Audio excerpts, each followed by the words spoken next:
আজ আমরা ভারত সরকারের একটি অত্যন্ত গুরুত্বপূর্ণ প্রকল্প পিএমশ্রী যোজনা নিয়ে বিস্তারিত আলোচনা করব।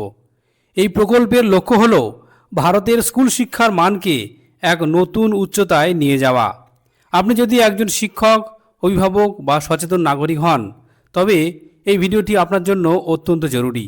প্রথমে আমরা জানব পিএমশ্রী যোজনা কি।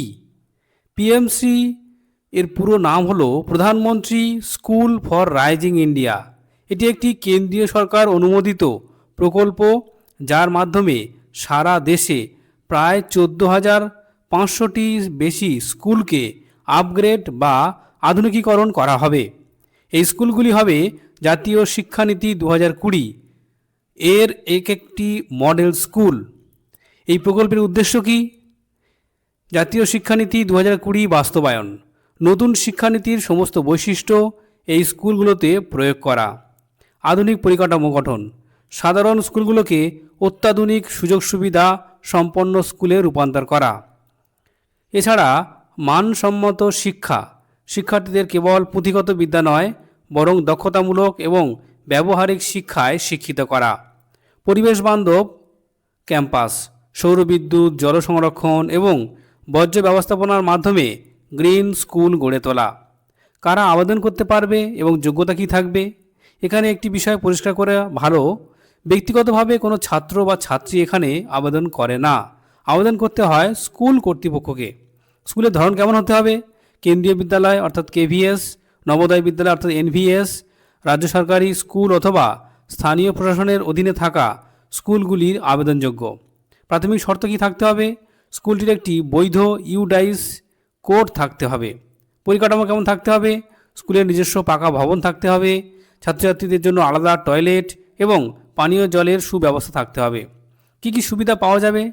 পিএমশ্রী যোজনাভুক্ত স্কুলগুলি নিম্নলিখিত সুবিধাগুলি পাবে। 1.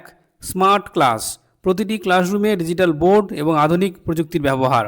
দ্বিতীয়ত, আধুনিক ল্যাব, বিজ্ঞান, গণিত এবং আইসিটি ল্যাবের সুবিধা। খেলার মাঠ ও সরঞ্জাম, উন্নত মানের স্পোর্টস কমপ্লেক্স এবং শরীরচর্চার সুযোগ। মডিউলার কারিকুলাম, হাতে কলমে শেখার জন্য বিশেষ পাঠ্যক্রম। মেন্টরশিপ, এই স্কুলগুলি তাদের আশেপাশের অন্যান্য স্কুলকেও গাইড করবে বা মেন্টর হিসাবে কাজ করবে। এর জন্য কী কী ডকুমেন্ট প্রয়োজন হবে? স্কুল নির্বাচনের সময় যে বিষয়গুলি যাচাই করা হবে সেগুলি হলো স্কুলের ইউডাইস বা ডাটা, পঞ্চায়েত বা পুরসভার সম্মতিপত্র, স্কুলের জমির দলিল বা শংসাপত্র, অগ্নি নির্বাপক ও ভবন নিরাপত্তার সার্টিফিকেট, স্কুল ম্যানেজমেন্ট কমিটির রেজুলেশন কপি। কীভাবে আবেদন করতে হবে? এই প্রকল্পে নির্বাচন প্রক্রিয়া হয় 3টি ধাপে এবং এটি একটি চ্যালেঞ্জ মেথড এর চলে। যেমন হচ্ছে, প্রথম ধাপ, রাজ্য বা কেন্দ্রশাসিত অঞ্চলগুলির সাথে কেন্দ্র সরকারের সমঝোতা স্মারক মৌ স্বাক্ষর হয়। দ্বিতীয় ধাপ, যেসব স্কুল যোগ্যতার মানদণ্ড পূরণ করবে তাদের চিহ্নিত করা হবে। তৃতীয় ধাপ, স্কুলগুলিকে অনলাইন পোর্টালের মাধ্যমে আবেদন করতে হয়। পোর্টালে কিছু বিশেষ প্রশ্নের উত্তর দিতে হয় এবং প্রয়োজনীয় ডকুমেন্ট আপলোড করতে হয়। অফিসিয়াল ওয়েবসাইট কি? pmcschools.education.gov.in। আমি ভিডিও ডেসক্রিপশানে অবশ্যই দিয়ে দেবো, আপনারা দেখে নেবেন। পিএমশ্রী যোজনা ভারতের শিক্ষা ব্যবস্থায় এক বৈপ্লবিক পরিবর্তন আনতে চলেছে। আপনার এলাকায় কোনো সরকারি স্কুল যদি এই সুবিধা পায়, তবে সেখানকার পড়ুয়াদের ভবিষ্যৎ আরও উজ্জ্বল হবে। আশা করি আজকের তথ্যগুলি আপনাদের কাজে লাগবে। ভিডিওটি ভালো লাগলে লাইক করুন এবং অন্যদের সাথে শেয়ার করুন। আর এই ধরনের শিক্ষামূলক ও ইনফরমেটিভ ভিডিও পেতে অবশ্যই মৃণাল শিকারী ইউটিউব চ্যানেলটি সাবস্ক্রাইব করে রাখুন। ধন্যবাদ।